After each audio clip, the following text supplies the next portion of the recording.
Hola, ¿qué tal? Bienvenidos al curso de literatura, soy el profesor José Córdoba y vamos a desarrollar la semana 9 sobre la literatura latinoamericana.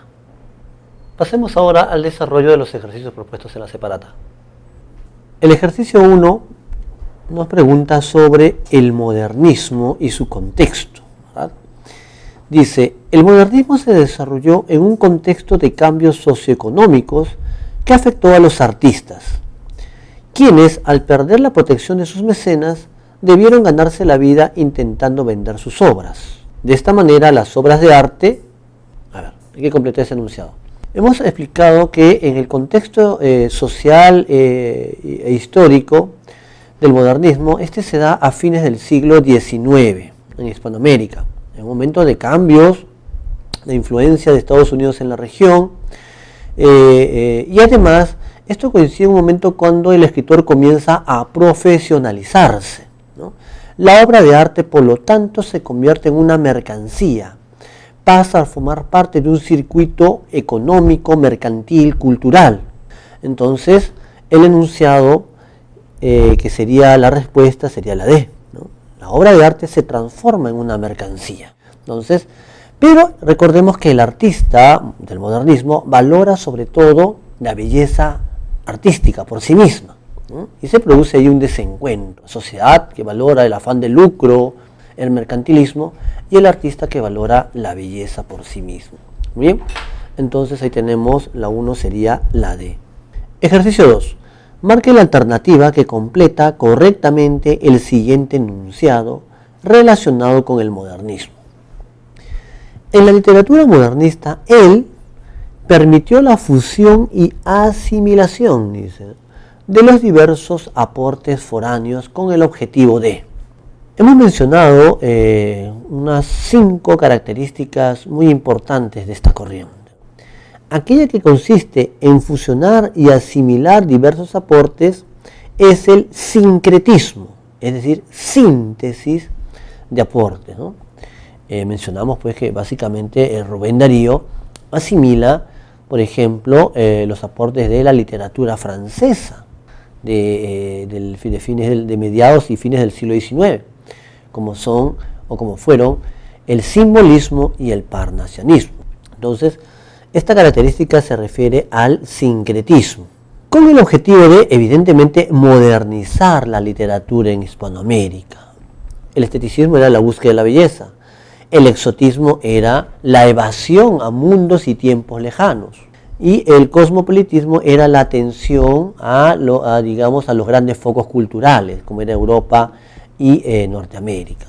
Pero acá nos dice, el enunciado nos restringe a la fusión y asimilación. Eso es el sincretismo. Ejercicio 3. Tenemos un fragmento, dice, ¿no? En el fragmento citado del cuento El Rey Burgués, que se incluye en el Libro Azul de Rubén Darío, ¿qué característica del modernismo encontramos? A ver, dice, por lo demás había un salón griego, lleno de mármoles, diosas, musas, ninfas y sátiros. El salón de los tiempos galantes, con cuadros de Gran Boteau y de Chardin. 2, 3, 4, ¿cuántos salones? Y Mecenas se paseaba por todos con la cara inundada de cierta majestad, el vientre feliz y la corona en la cabeza como un rey naipe. Muy bien, dice la pregunta, o el enunciado. En el fragmento citado del cuento El Rey Burgués, que se incluye en el Libro Azul, ¿no? ¿Qué características del modernismo encontramos?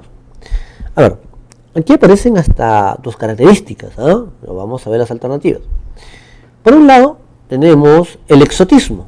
¿Cómo se reconoce? Habíamos dicho, el exotismo consiste en la evasión a tiempos y lugares distantes. En el tiempo sería, por ejemplo, cuando Rubén Darío, se evade a la época clásica, a la cultura grecolatina. Te menciona ninfas, musas, ¿verdad? Sátiros. Entonces, acá incluso dice el salón griego, ¿verdad? Bien, a la cultura clásica. Entonces, ahí encontramos una evasión en el tiempo, al pasado grecolatino. Bien.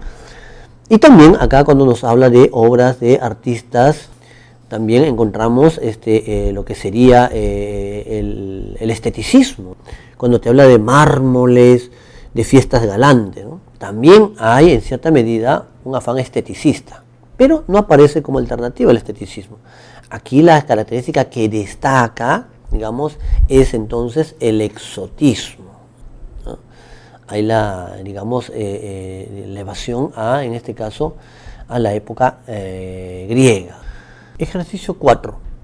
Desde una perspectiva estilística, a nivel del estilo, o a nivel formal en todo caso, en Azul de Rubén Darío, los cuentos y poemas que integran la estructura de la obra comparten algunos elementos poéticos. Esto se evidencia debido a la... habíamos dicho que Azul está compuesto por cuentos y poemas, ¿correcto? En los cuentos de Azul también hay elementos líricos, debido, por ejemplo, a que se utilizan imágenes muy bellas, hay un lenguaje que contiene poesía. Entonces, estos elementos poéticos se evidencian debido a la presencia de imágenes plásticas. Una imagen plástica es una imagen pues elegante que remite a una serie de sensaciones, de belleza sobre todo, de colorido, de musicalidad, ¿no? Y el elemento lírico, o sea, los cuentos de Azul también tienen elementos poéticos. Muy bien, entonces la alternativa sería la B. Ejercicio 5. Tenemos un fragmento del cuento o del relato El sátiro sordo, que está incluido en Azul. El enunciado dice, ¿no? A partir del fragmento citado del relato El sátiro sordo, se colige que uno de los temas desarrollados es... Dice, cuando el poeta concluyó, dijo a ¿os place mi canto? Si es así, me quedaré con vos en la selva. El poeta le está dirigiendo esto ¿a quién? Al sátiro, dice, ¿no? El sátiro dirigió una mirada a sus dos consejeros. ¿Quién era aquel extraño visitante? ¿Por qué ante él había cesado la danza loca y voluptuosa? Por fin dirigió su vista al asno. ¿Faltaba su opinión? Pues bien, ante la selva enorme y sonora, bajo el azul sagrado, el asno movió la cabeza de un lado a otro, grave, terco, silencioso, como el sabio que medita. Entonces, con su pie hendido, hirió el sátiro el suelo, arrugó su frente con enojo y, sin darse cuenta de nada, exclamó, señalando a Orfeo la salida de la selva, ¿no? En este cuento, pues, Orfeo, personaje de la mitología, ¿verdad? Llega a una selva donde, pues, tiene a todos encantados con su música, con su canto. Y quiere quedarse, pero el sátiro, que era el que tenía potestad sobre este lugar, consulta con sus consejeros, entre ellos un asno. ¿Y cuál es la respuesta del asno? Lo vota Orfeo. Entonces, lo que se evidencia en este relato es que el artista, en este caso Orfeo, el poeta, va a ser incomprendido y hasta marginado. Termina siendo expulsado de la selva por este asno. Y esa es una constante en muchos relatos de Azul, donde Darío nos plantea pues la situación del artista en el mundo contemporáneo, el artista como un ser incomprendido, no valorado, ¿verdad? Y hasta marginado. Entonces la respuesta sería la condición de incomprensión que experimenta el artista, en este caso con Orfeo, que termina siendo expulsado pues por este asno. Ejercicio 6. Marque la alternativa que completa correctamente el siguiente enunciado sobre el estilo nos menciona, de 20 poemas de amor y una canción desesperada de Pablo Neruda.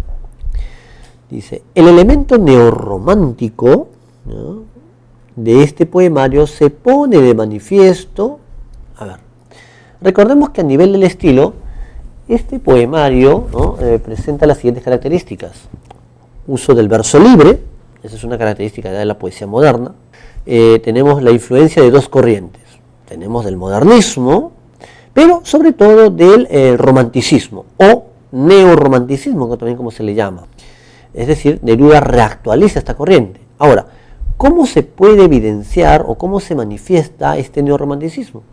Uno, en la relación que se establece con la naturaleza, ¿no? Es un tema, ¿no? Mujer como imagen de la naturaleza, por ejemplo.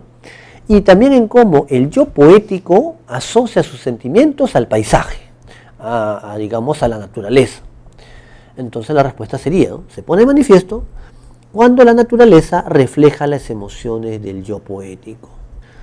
Recuerden, por ejemplo, el poema 20 de Neruda. cuando puede, dice, componer los versos más tristes esa noche, dice, ¿no? La noche está estrellada y tiritan azules los astros a lo lejos, dice. El viento de la noche gira y canta, dice. Entonces, su tristeza la está también trasladando al ámbito de la naturaleza o el paisaje. Ejercicio 7. En relación con los versos citados del poema 6, de 20 poemas de amor y una canción desesperada, de Pablo Neruda, se destaca el tema de... ¿Qué tema hallamos? Te recuerdo como eras en el último otoño. Eras la boina gris y el corazón en calma. En tus ojos peleaban las llamas del crepúsculo y las hojas caían en el agua de tu alma. Está estableciendo una relación entre, digamos, la imagen de su amada con la naturaleza, ¿no? O el momento crepuscular. Otra vez, la naturaleza, las hojas caían en el agua de tu alma. La mujer, entonces, en este caso, como imagen de la naturaleza.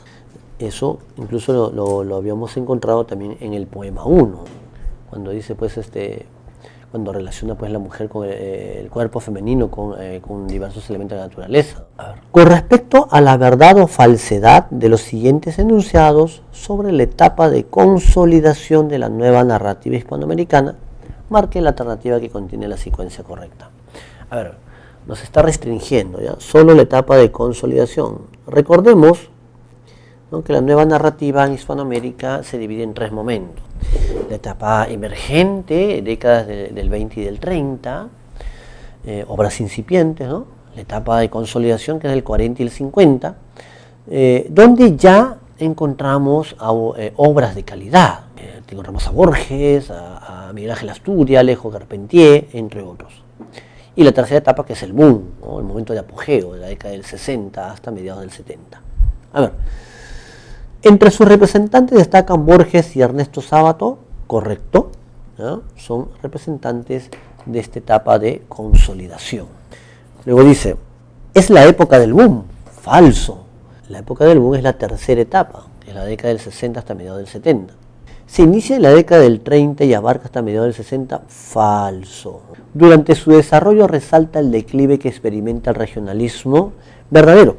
Justamente, el regionalismo, digamos que fue una corriente también muy importante, cuya obra máxima, pues, o más destacada, es Doña Bárbara, se desarrolla también a partir de los años 20, 30, pero ya para la década del 40, pues ya está en declive, ¿no? Justo cuando se da ya el momento de consolidación.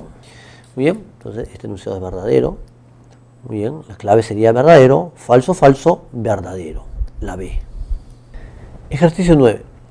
¿Qué característica de la nueva narrativa hispanoamericana se evidencia en el siguiente fragmento de la novela Rayuela de Julio Cortázar? A ver, ¿qué dice el fragmento? Pero te retila la murta, no me vayas a mentir, te la retila de veras, muchísimo, por todas partes, a veces demasiado. Es una sensación maravillosa y te hace poner con los plinios entre las argustas, sí, y después nos entreturnamos los porcios hasta que él dice basta, basta, y yo tampoco puedo más. A ver, aquí, por ejemplo, si uno se da cuenta, puede decir estas palabras, ¿qué significan?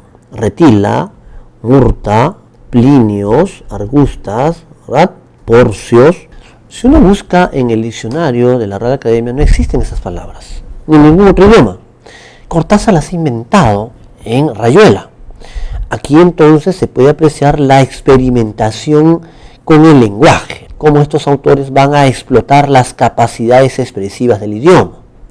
Entonces, si bien no poseen ningún significado, un lector activo, participativo, sí le puede dar, digamos, un significado, ¿no? En este caso, se refiere, pues, a un tema, por ejemplo, en este caso, un tema que tiene que ver con lo erótico y sexual. Recuerden que los protagonistas de esta novela son, digamos, un argentino, Horacio Oliveira, y su enamorada, una uruguaya, La Maga. Entonces, aquí, repito, encontramos lo que sería el experimentalismo lingüístico y también la participación activa del lector. Hay hasta 2 características, pero evidentemente la única que aparece en las alternativas es la experimentación con el lenguaje, ¿no? Pero si apareciese, por ejemplo, participación activa del lector, tendría también que ser considerada como una respuesta, ¿no? Porque quien le va a dar significado a estas palabras que carecen en sí de cualquier significado es el lector, evidentemente. Ejercicio 10. En la nueva narrativa hispanoamericana, los escritores innovaron en la forma de presentar el relato. Es por ello que la narración,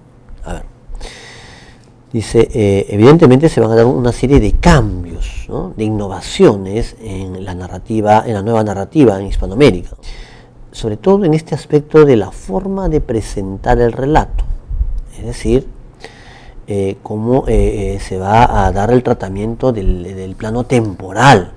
Recuerden pues que los narradores modernos quiebran el orden lógico cronológico. La historia es contada en desorden, dando saltos temporales, ¿no? Flashback, el salto hacia atrás; flash forward, salto hacia adelante. Recordad pues cómo inicia La ciudad de los perros de Vargas Llosa. El inicio, el robo del examen de química cuando los cadetes son de 5º año. Sigues leyendo unas páginas y te cuenta el bautizo cuando eran de 3er año, es un flashback, un salto hacia atrás. Sigues leyendo y te cuenta pues la niñez de algunos cadetes, o sea, muchos años antes. Sigues leyendo y te cuenta el robo del examen de química, la investigación, vuelves a 5º año, ¿no? Entonces, evidentemente el orden cronológico está quebrado. Entonces dice, es por ello que la narración presenta cambios continuos en el tiempo y también en el espacio, ¿no? Se van también turnando diversos espacios, pero sobre todo acá a nivel temporal. Esa es una característica, repito, de los escritores ya contemporáneos. Eso ha sido todo por esta sesión. Nos estamos viendo en la siguiente clase.